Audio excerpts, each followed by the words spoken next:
Bien, pues comenzamos la escuela bíblica, fundamentos básicos para la vida de un cristiano.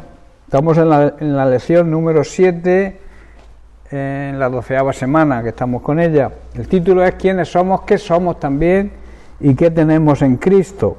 Decíamos que cuando nos convertimos, voy a hacer un cortico repaso, cuando nos convertimos recibimos una nueva vida, somos nueva creación en Cristo.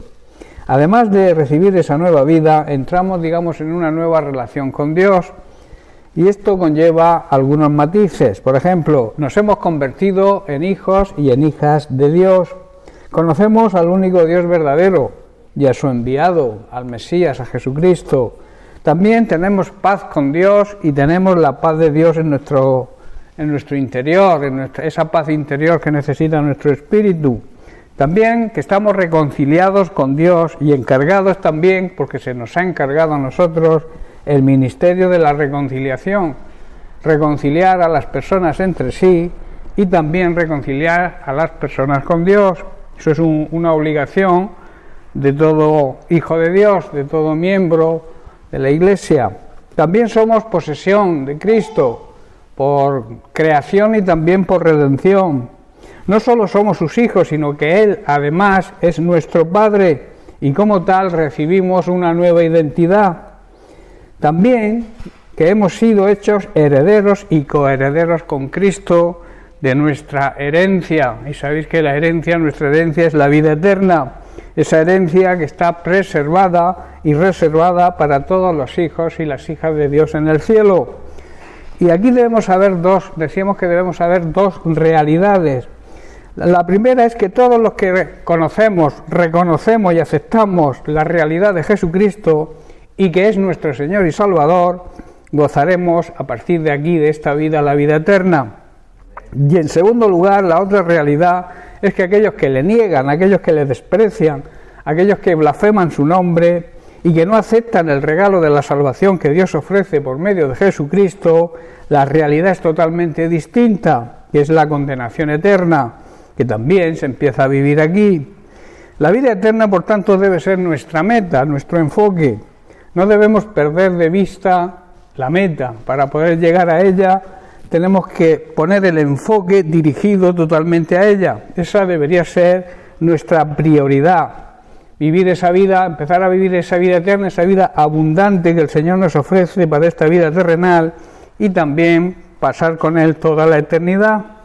Por eso, la pregunta que nos hacíamos es, ¿dónde miramos? Debemos, hermanos, poner nuestra mirada y proyectar nuestra vida en las cosas eternas, las verdades del cielo, las cosas de Dios, y no en las de la tierra, que sabéis que son efímeras y pasajeras. Y eso va a tener una gran consecuencia, una gran relevancia en nuestra vida. La Biblia enseña que tenemos que poner los ojos en Jesús, fijar la mirada en Él, puesto que Él es el autor y el consumador de la fe, o sea, es donde se inicia y donde se perfecciona la fe. Fijar nuestra mirada en la vida y en las enseñanzas de Jesucristo que encontraremos en su palabra. Dios nos llama a hacer lo bueno, aunque esto signifique que tengamos que sufrir, de la misma manera que Cristo sufrió por nosotros y Él fue nuestro ejemplo, nosotros también debemos seguir sus pasos. Y si tenemos que sufrir, aceptar el sufrimiento como una prueba de fe y también por un motivo de crecimiento y de madurez espiritual. También ya entramos en materia nueva. La nueva relación con Dios también conlleva que hemos sido transformados de gloria en la misma imagen como por el Espíritu del Señor. Y leemos en 2 de Corintios capítulo 3 verso 18, donde Pablo nos dice, por tanto, nosotros todos, mirando a cara descubierta, como en un espejo, la gloria del Señor, somos transformados de gloria en la misma imagen, como por el Espíritu del Señor. Hermanos, todos nosotros, a quienes nos ha sido quitado el velo, gracias a Dios, que tapaba nuestra vida espiritual, nuestra vista espiritual, ahora podemos ver y reflejar la gloria del Señor, ser como un espejo que refleje su gloria. Y el Señor, a través de su Espíritu Santo, nos hace más y más cada vez parecidos a Cristo Jesús, hemos sido o vamos siendo transformados, que esto es uno de los requisitos de la santidad, que haya una transformación en nuestra vida, hemos sido transformados a su gloriosa imagen. Debemos recordar que fuimos creados a imagen y semejanza de Dios y que el pecado distorsiona nuestra imagen, nos hace que dejemos de parecernos a Él, porque donde está Dios no hay pecado, y donde hay pecado Dios no puede estar, porque Él es santidad, es 3 veces santo. ¿Pero qué significa que somos transformados de gloria en gloria? Hermanos, el Señor quiere transformar, quiere cambiar cada aspecto de nuestra vida, quiere llenar cada parte de nuestro ser con su propia vida. Eso es una tremenda revelación, y con su eterno amor, y lo hace mediante la acción y la función del Espíritu Santo. De ahí la necesidad de que el Espíritu Santo more dentro de nosotros, y que además las manifestaciones del Espíritu Santo sean una realidad en nuestra vida. El Espíritu Santo quiere hacer su obra, quiere trabajar con nosotros, quiere guiarnos, quiere ayudarnos, pero es muy gentil y tenemos que darle permiso para hacerlo, ¿verdad? Eso es lo que significa dejar que el Espíritu Santo desarrolle su función. Esa transformación espiritual es lo que significa llenarse cada vez más de su gloria. Cuando hemos sido transformados, hechos nueva creación en Cristo, hay una transformación, y si no la hay, dudo que haya habido una real conversión, un nuevo nacimiento. En 2 de Corintios, capítulo 3, verso 3, Pablo escribe, y esto es de aplicación para nosotros hoy, dice así, en la Nueva Traducción Viviente, dice: es evidente que sois una carta de Cristo, que muestra el resultado de nuestro ministerio. Esto lo dice Pablo, refiriéndose a su ministerio. Esta carta no está escrita con pluma y tinta, sino con el Espíritu del Dios viviente. No está tallada en tablas de piedra, sino en corazones humanos. Hermanos, todo creyente en Jesucristo debe ser una carta abierta, debe ser como un anuncio viviente, caminando y reflejando la vida y el carácter de Cristo. Si no, no estamos haciendo la función verdadera de la Iglesia de Jesucristo. La Iglesia debe reflejar la figura de Cristo, y como Pablo dice, tenemos que ser como un espejo que refleje su gloria. Pablo está afirmando en Gálatas 4:19, cuando dice: hijitos míos, por quienes vuelvo a sufrir dolores de parto hasta que Cristo sea formado en vosotros. Está diciendo: os quiero como a hijos, pero mientras no lleguéis a ser como Cristo, me harán sufrir mucho, como sufre una madre con los dolores de parto. Hermanos, es una gran responsabilidad por nuestra parte, porque el mundo, no nos quepa duda, está observando y juzgando todo aquel que se llama cristiano, y está pendiente de nosotros para ver si lo que predicamos lo llevamos a la práctica, para enseguida, si no lo hacemos así, echarnos en cara: ¿tú eres cristiano? Esa es la realidad. El mundo está pendiente, por eso Pablo dice que tenemos que ser cartas escritas. O sea, un anuncio andante de la vida, de la enseñanza y del carácter de Cristo. Eso es una cuestión indispensable. Quizás te preguntes: ¿qué persona es la persona que está preparada para asumir esta gran responsabilidad? Ser esas cartas escritas que demanda el Señor que seamos. Pues el apóstol Pablo lo declara y dice: el Señor lo es todo, y es Él el que me ha capacitado, dice Pablo, para esta tarea.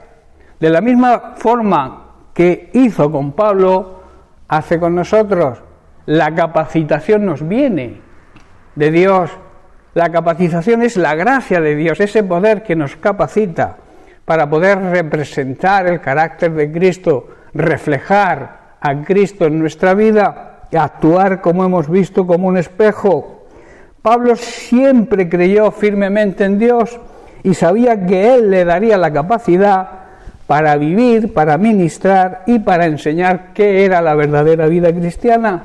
Y nosotros, como Pablo, porque somos personas de carne y hueso, como lo era Pablo, solamente nos falta tener el carácter de Pablo, ¿verdad? Esa ansia, ese afán de predicar el Evangelio, de predicar a Cristo, cuando antes había sido un tremendo perseguidor. Y él cambió totalmente de vida. Fue una transformación total. Y como digo, la transformación habla de santidad. La persona transformada, que ha sido, por ejemplo, un asesino, ya no mata, que ha sido un ladrón, ya no roba, que ha sido un pecador empedernido, ya no peca, comete errores, fallos, eso sí, somos humanos, pero no consiente, su vida no acepta vivir en pecado. Hay una frase que dijo San Agustín de Hipona, que es: Dios no elige a los capacitados, sino que capacita a aquellos que eligen y responden a su llamado. Hermanos, solo el Espíritu Santo puede transformar nuestra naturaleza humana. Por lo tanto, Dios nos llama a una relación íntima y diaria con Él mismo. De esta manera, al relacionarnos con Él, se nos pegará algo de Él, ¿verdad? Y podremos reflejarlo hacia los demás. El nuevo pacto que tenemos con Cristo produce eso en nosotros. A través de nuestra relación con Él, hay un mayor esplendor de nuestra vida. Nuestra vida resplandece, pues reflejamos la imagen de Cristo. Ese esplendor que nunca se va a anular, que nunca se va a deshacer. Dios incluso nos llama y desea que crezcamos en una relación de amor con Él. Y eso se consigue, no hay otra manera, al tener cada día una buena relación de intimidad con Él. ¿Qué tiempo pasamos en intimidad con el Señor al cabo del día? Cuanto más tiempo pasemos con Él, más reflejaremos su imagen. Y a veces, como no pasamos tiempo con Él y pasamos tiempo con personas quizás malvadas, personas que son nuestros enemigos quizás, aunque no debemos despreciarlos, pero tenemos que llevar mucho cuidado porque esas personas nos pueden contaminar. Debemos contaminarnos de Cristo, eso sí, pero no dejar que el mundo, las personas impías y malvadas, como la Biblia los llama, nos contaminen a nosotros. De ahí la necesidad de pasar tiempo en intimidad y en una buena relación con el Señor. Muchos cristianos, esto es una realidad, se sienten derrotados, se sienten que no avanzan porque no pueden vivir en santidad. No hay manera de que puedan vivir en santidad. A veces arrojan la toalla, yo no puedo vivir si no sigo pecando. Es algo que lo produce el hecho de no oír la conciencia, de cauterizar, hacerla insensible. Cuando por primera vez tú cometes un pecado, la conciencia enciende la alarma y nos sentimos mal, pero con el tiempo, si continuamos pecando, llega un momento en que ya no escuchamos la alarma de la conciencia, porque la hemos hecho insensible por la acumulación de pecados. ¿Estáis comprendiendo? Y por eso estas personas dicen que no pueden vivir en santidad, porque tienen cauterizada, anulada prácticamente la voz de la conciencia, que es lo que Cristo escribió en nuestros corazones, la palabra de Dios, cuando nos convertimos. Incluso cuando nos creó sin convertirnos, la palabra de Dios está proyectada en nuestro corazón, está escrita en nuestro corazón. Por eso muchas personas aún no creyentes se comportan de una manera ética y moral, porque la palabra de Dios está ahí, y cuando hacen algo mal, sean creyentes o no, la conciencia salta, la alarma que yo llamo se dispara, ¿verdad? Por eso Pablo en Romanos capítulo 7, verso 24, vemos como él también se esforzaba y declaraba lo siguiente, dice: miserable de mí, ¿quién me librará de este cuerpo de muerte? Mirad qué tremenda pregunta se hace el apóstol Pablo. Pablo está diciendo, soy un desgraciado. Está diciendo eso. ¿Quién me libertará de esta vida dominada por el pecado y su consecuencia, la muerte espiritual? Hermanos, ante esta situación que muchos atraviesan, se plantea la siguiente pregunta.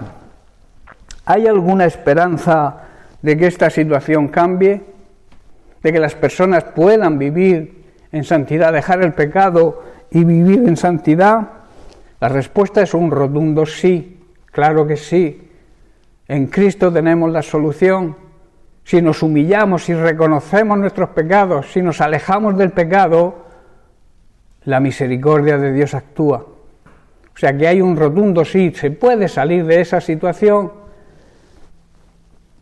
La Biblia dice y enseña en 2 de Corintios capítulo 3, verso 16, dice, pero cuando se conviertan al Señor, o sea, cuando en realidad haya una transformación, el velo se quitará.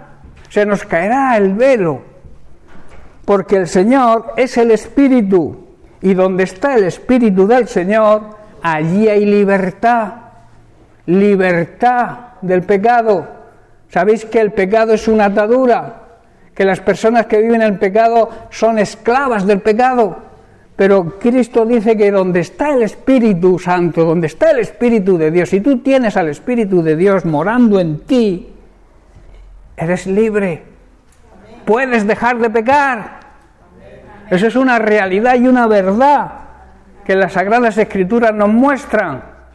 No tires la toalla, no te des por vencido, que a veces es la postura cómoda, darnos por vencido, decir no puedo, no tengo fuerza. Sí que puedes, claro que puedes. Amén. Tomar la decisión y decir hasta aquí. He vivido en desobediencia, vivo en pecado, pero hasta aquí termina. Y entonces hay una transformación, hermanos. La transformación es un requisito imprescindible para la vida de santidad. La vida de santidad es transformación, dedicación y consagración a las cosas de Dios. Nosotros somos, como digamos, vasos consagrados, utensilios consagrados para un uso sagrado. Nada más y nada menos que anunciar a Cristo, anunciar el mensaje de salvación. Eso es una cosa sagrada, hermanos, y un pecador no puede permitirse el lujo de ser usado por Dios, porque además Dios no lo va a usar. ¿Estáis comprendiendo, hermanos? Es una realidad que debe haber y que debe existir en todo cristiano. La santidad es necesaria, sin santidad es imposible que podamos salir de la espiral del pecado. Tenemos que apartarnos del pecado, dejar el pecado, consagrarnos, dedicarnos a servir a Dios como Él se merece. Como Él se entregó a nosotros, debemos entregarnos nosotros a su ministerio, a su trabajo, a la extensión de su reino. Despreocúpate quizá de tu necesidad material. Dios cumple sus promesas y Él te promete, avanza en el reino de Dios, crece espiritualmente, muévete en los dones del Espíritu Santo, que aquí estoy yo para cubrir tu necesidad. ¿Lo crees eso, hermano? ¿Creemos eso? Amén. Son palabras del propio Jesús. Busca, en primer lugar, el reino de Dios, sé justo, vive una vida de justicia, de honradez, una vida íntegra, una vida justa, y Dios cubre tu necesidad. ¿Por qué te afanas, oh alma mía?, decía el salmista. Espera en el Señor, ten paciencia en el Señor, y el Señor te va a dar a su tiempo, al tiempo de Dios, que es el mejor momento, el momento más oportuno, es cuando Dios decide hacerlo. No cuando yo quiero que se haga, sino cuando Él lo decide, porque Él sabe mejor que nadie lo que nos conviene. Y a veces no nos da cosas porque no nos convienen. Cuando tú le pides a Dios algo y te lo niegue, hay un motivo. Dios es sabiduría divina.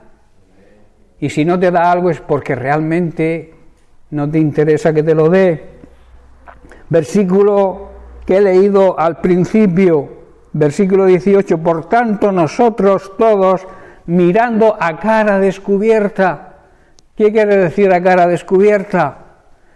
Sin miedo a que nos corten la cara. Sin miedo a quien diga, pero ¿qué estás diciendo si lo que dices no está acompañado de lo que haces? Te van a cortar la cara, que es lo que se suele decir, ¿verdad? Cuando uno aparenta lo que no es. A eso se le llama también hipocresía. Jesús atacó a los hipócritas, pero duramente, y sobre todo a los religiosos de la época, que eran unos hipócritas.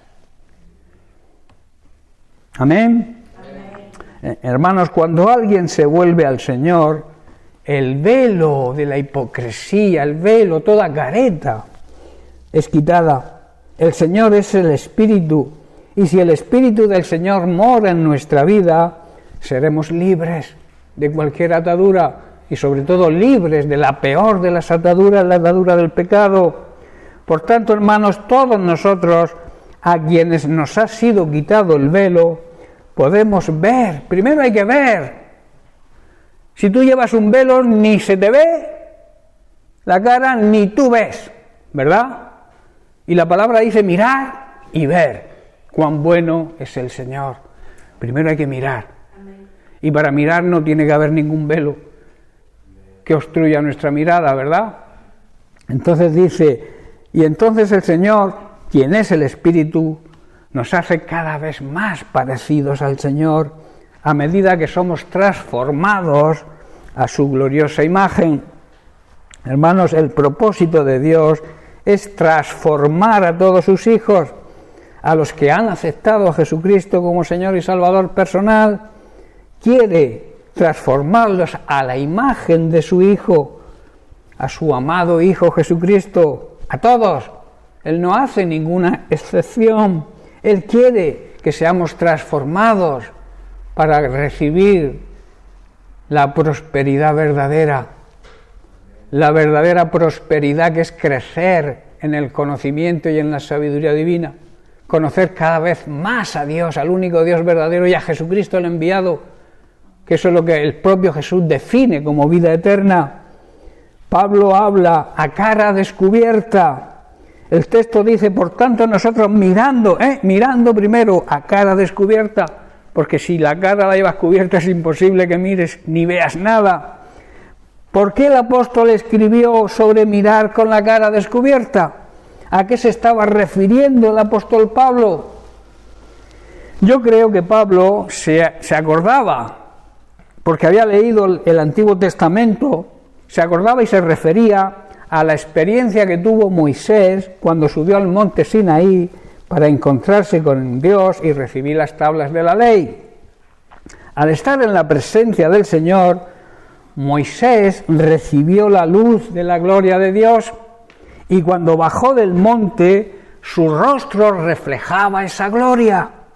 Entonces Moisés, dice la Biblia, que se tapó su rostro y el pueblo no pudo ver la gloria del Señor. Y yo pregunto, ¿por qué el pueblo de Dios no pudo ver la gloria del Señor? ¿Por qué Moisés, cuando vio al pueblo, se tapó la cara? ¿Sabéis por qué?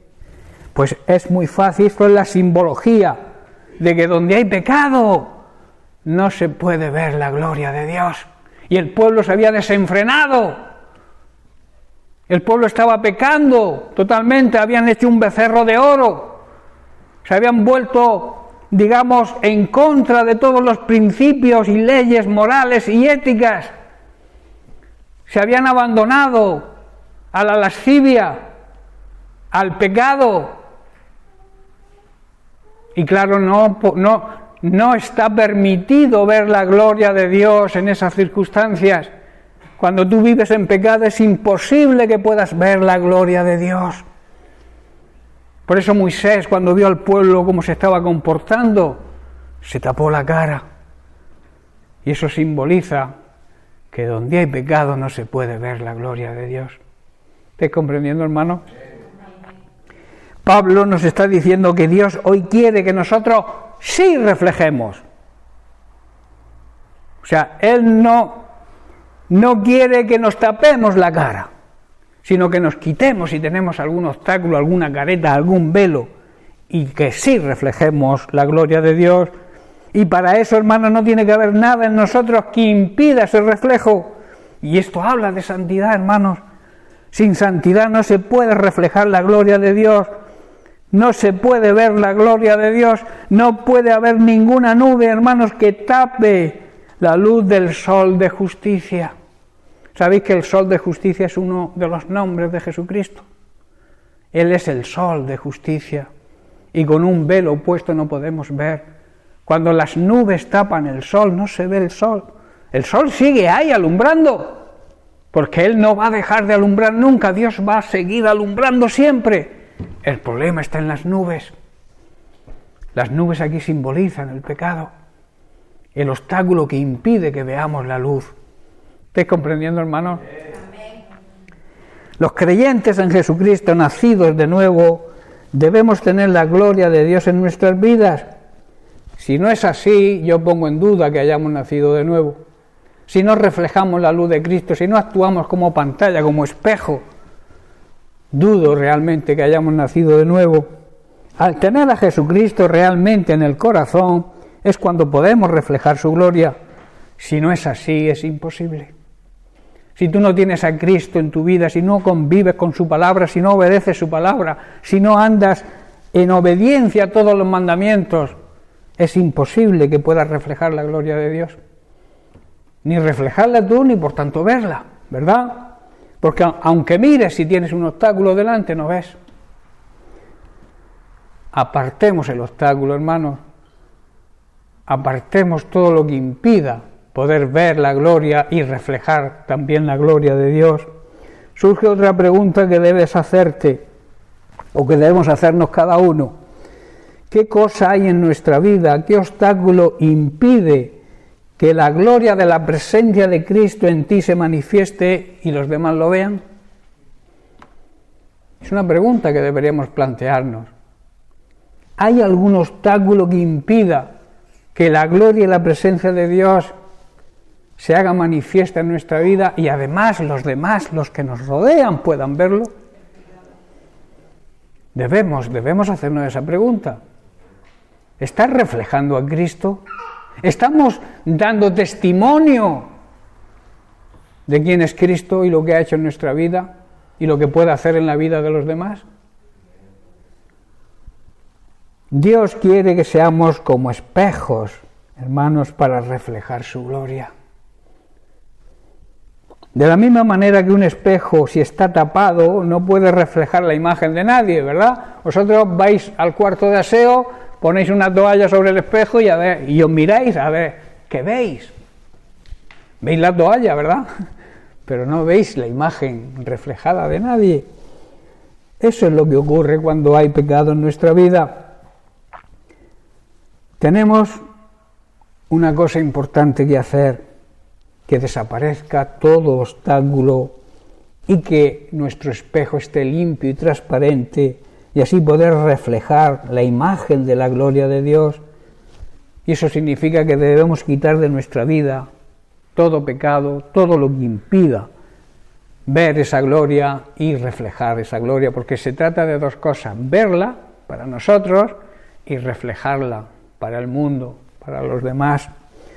Debemos, por tanto, mantener la cara descubierta, como dice Pablo, es decir, sin nada que nos impida reflejar a Cristo, sin ninguna careta, sin ninguna máscara. Esto representa la hipocresía, esto habla de hipocresía, las caretas, las máscaras, todo esto representa aparentar muchas veces lo que realmente no somos, ¿verdad? Es muy diferente cuando vemos la careta y cuando nos la quitamos. No somos los mismos, ¿verdad? Con careta aparentamos una persona diferente a lo que realmente somos. Por eso a eso se le llama hipocresía. En 2 Corintios capítulo 4, verso 6, Pablo dice: porque Dios, que mandó que de las tinieblas resplandeciese la luz, es el que resplandeció en nuestros corazones para iluminar del conocimiento de la gloria de Dios en la faz de Jesucristo. Hermanos, pues fue el mismo Dios quien dijo que haya luz en medio de la oscuridad, o sea, que desaparezca la ignorancia y el pecado en medio de su pueblo, de su iglesia. La oscuridad simboliza eso, ignorancia, pecado, y la luz es la santidad, es la verdad, es la transparencia. Y entonces Dios mismo hizo que esa luz brille en nuestros corazones para que podamos conocer la gloria de Dios que se ve en el rostro de Jesucristo. Notemos que Pablo quiere decir en estas palabras, en otras palabras, así como en el rostro de Moisés brillaba la gloria de Dios después de estar en su presencia, pero él tuvo que taparla por la explicación que he dado antes, y así de la misma manera en la faz de Jesucristo brilla la gloria de Dios. Todo lo que hizo Jesucristo era reflejar la gloria del Padre. La gloria del Padre fue reflejada totalmente en Jesucristo porque Jesucristo nunca pecó ni engañó a nadie. Entonces, como nunca pecó ni engañó a nadie, podía reflejar la gloria del Padre totalmente. Y Él también quiere que nosotros, a ser parte de su cuerpo hoy en día, también reflejemos la misma gloria que refleja Jesucristo, la cabeza. ¿Estáis comprendiendo? Sería una incongruencia que la cabeza representara la gloria de Dios y el cuerpo no. Porque la cabeza debe estar unida al cuerpo y el cuerpo hacer lo que la cabeza dirige y manda. Y si la cabeza refleja a Dios, la gloria de Dios, el cuerpo que somos nosotros, su iglesia, también debemos reflejar esa gloria en nuestra vida. Hermano, cuando tengamos una buena intimidad con el Señor, cuanto más cerca estemos y caminemos con Él, las personas que nos rodean se van a dar cuenta de que realmente somos cristianos y seguimos a Cristo. ¿Estáis comprendiendo? En el relato de la negación de Pedro, en Mateo capítulo 26, verso 73, dice, un poco después, acercándose los que por allí estaban, esto fue en el acto cuando prendieron a Jesús, dijeron a Pedro, verdaderamente también tú eres de ellos. ¿Por qué le dijeron eso? Mirad, porque aún tu manera de hablar te descubre.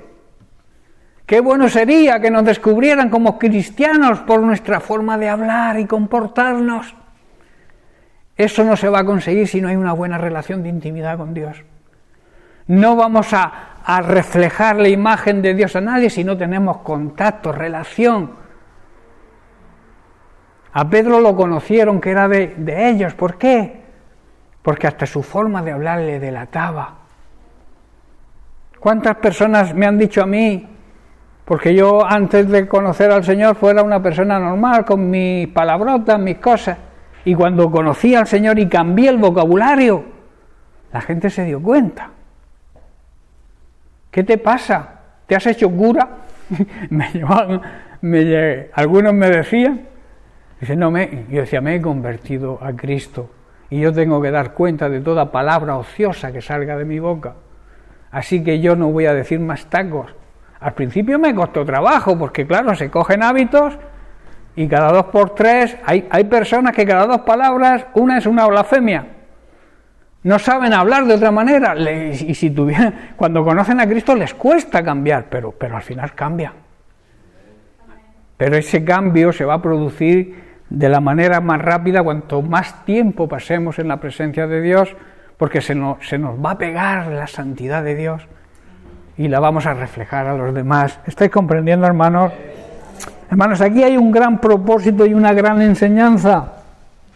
Del mismo modo, Dios quiere que en nuestro rostro brille la gloria de Cristo, pero sin nada que impida ese brillo, para que al ver la gloria de Dios reflejada en nuestra vida, para esto se requiere santidad, los pecadores se conviertan. Más vale una acción, dicen, que 1000 palabras. Más vale un hecho que demuestre tu santidad que decir que eres santo y luego no lo demuestres. No sé si comprendéis. Más vale una acción que 1000 palabras. ¿Estáis comprendiendo? Esto último de que los pecadores se conviertan es muy importante, porque los ojos de los pecadores han sido cegados por el diablo y nuestra manera de vivir hará que recuperen la vista. ¿verdad? En 2 de Corintios capítulo 4, leemos los versículos 3 y 4, dice, pero si nuestro evangelio, o sea, si el evangelio que predicamos está aún encubierto, entre los que se pierden está encubierto, en los cuales el Dios, con minúscula, el Dios de este mundo, de este siglo, cegó el entendimiento de los incrédulos, para que no les resplandezca la luz del evangelio de la gloria de Cristo, el cual es la misma imagen de Dios. Hay personas que dicen, tú crees en Dios, pero ¿le has visto?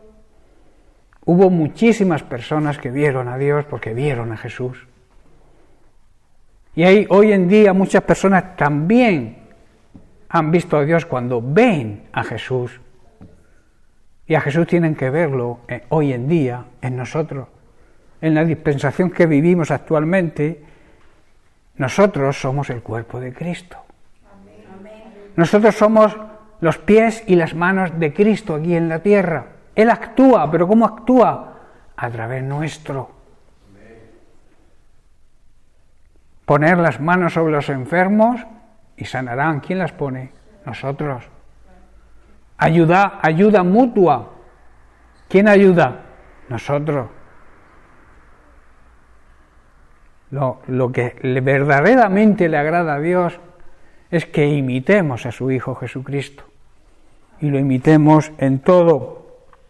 Hermanos, esto quiere decir, lo que Pablo está diciendo aquí, es que si la buena noticia, si el evangelio que predicamos está escondido detrás de una careta, de la hipocresía, de un velo, solo se oculta a la gente que se pierde, porque a Dios no lo podemos ocultar. Estamos impidiendo que la gente se convierta. ¿Estáis entendiendo? Porque Dios sabe cómo somos, sabe si hay hipocresía en nuestra vida o no. Estamos engañando a la gente incrédula, a la cual tenemos que ser ejemplo, reflejando a Cristo. ¿Estáis comprendiendo, verdad? Satanás, hermanos, quien es el Dios de este mundo incrédulo, ha cegado la mente de los que no creen, y entonces son incapaces de ver la gloria, la gloriosa luz del Evangelio. No entienden este mensaje acerca de la gloria de Cristo, quien es la imagen exacta de Dios. Tenedlo claro, hermanos, Cristo es la imagen exacta de Dios. Y nosotros, creados a la imagen y semejanza de Dios, como he dicho al principio, nuestra imagen se distorsiona, esa imagen, esa semejanza a Dios de la forma que nos creó, se distorsiona cuando vivimos en pecado. Se pierde la imagen de Dios, porque Dios ahí no está. Y como desaparece Dios, desaparece su imagen. ¿Estáis comprendiendo? De ahí, hermanos, que nuestra obligación y responsabilidad es reflejar a Cristo en nuestra vida. Pablo hemos visto que usa las siguientes palabras: mirando como en un espejo. Por tanto, nosotros, dice la porción de la Escritura, mirando a cara descubierta como en un espejo. Aquí hay que considerar algunas cosas. Primero, habla de mirar, como he dicho antes, y reflejar. Mirar viene del griego, de una palabra griega que tiene doble significado. Cuando la palabra mirando se usa, está hablando de mirar y de reflejar y hacerlo como en un espejo. Mirando como un espejo significa precisamente eso, reflejar la gloria de Dios como en un espejo. Y ese espejo, un espejo sucio, es imposible que refleje nada. Un espejo que tapa, estoy ya terminando, un espejo que tapa, que es tapado por la hipocresía, que es tapado por cualquier obstáculo que impida que refleje la imagen, es algo que debemos analizar. ¿Estamos siendo espejos que reflejen la gloria de Dios? ¿Estamos actuando como cartas escritas donde la gente pueda leer y pueda ver a Cristo? ¿Estamos siendo un anuncio andante de la vida y de las enseñanzas de Jesucristo, andando en el temor de Dios, honrándole y obedeciéndole como Él se merece? ¿Estamos actuando de esa manera, hermanos? Eso significa mirar a cara descubierta, mirar que la gente nos pueda ver sin ningún obstáculo. Y sabéis que el mayor obstáculo que hay hoy en día, por desgracia, es el pecado, la hipocresía, que es pecado, el querer aparentar lo que no se es, el querer engañar supuestamente a Dios, y a Dios es imposible engañarlo. Tú me podrás engañar a mí con tus palabritas o tu forma de... Hay personas que saben hacerlo, hay personas que te pasan la mano muy bien, pero cuando te descuidas, te pegan la puñalada, como yo suelo decir. Eso es hipocresía. Si tú tienes algo contra mí, ve a mí directamente y aclara la situación. Oye, pastor, tengo o hermano o hermana, tengo este problema, yo entendí esto me lo puedes aclarar, pero no te vayas por ahí detrás a la espalda criticando que si has hecho esto, te han dicho el otro, el pastor ha dicho, o el hermano, ¿estáis comprendiendo? Esos son obstáculos que impiden que actuemos como ejemplo y como un espejo, que actuemos a cara descubierta. Hermanos, que tú puedas ir, como se suele decir, con la cara bien alta. Porque si no, está siendo un obstáculo, como dice Marisa, está siendo un obstáculo para que la Iglesia avance, para que la Iglesia crezca. Nosotros no podemos ser piedra de tropiezo para nadie. Al contrario, debemos allanar el camino, quitar las piedras donde otros puedan tropezar. Y que nosotros no seamos parte de esas piedras. ¿Estáis entendiendo? Porque muchas veces somos piedras de tropiezo, algunas veces sin darnos cuenta, por falta de enseñanza, por falta de madurez. A veces hacemos las cosas, digamos, con un amor desmesurado y no actuamos en justicia. Creemos que el amor es lo más importante. El amor es importante, pero la justicia también. El amor y la justicia siempre van juntos. El amor y la justicia caminan juntos. Si tú amas mucho pero no eres justo, es un amor, digamos, hipócrita, un amor con careta. El verdadero amor actúa en justicia. Dios nos ama, ¿verdad? Dios es amor, pero es justo. Y como dice la Escritura, no va a dar por inocente al culpable. El culpable tiene dos salidas: seguir siendo culpable o arrepentirse. Y entonces, si se arrepiente, entonces Dios le perdona. Y entonces lo vuelve inocente. O sea, lo declara inocente. A eso se le llama justificación. Dios nos justifica cuando aceptamos que somos pecadores, nos arrepentimos y nos ponemos bajo la soberanía y la autoridad de Cristo. Y entonces recibimos el perdón y volvemos a reflejar la imagen de Cristo. ¿Estáis comprendiendo? Volvemos a esa imagen distorsionada por el pecado, esa semejanza a Dios, vuelva a ser y volvamos a ser semejanza de Dios. Podemos reflejar la vida de Dios o la vida de Cristo en nuestra vida. Esa es la realidad y la importancia de que caminemos como Dios manda, hermanos. Es una frase muy raída, una frase que todo el mundo conoce: hay que hacer las cosas como Dios manda. Claro que sí, como nos manda su palabra.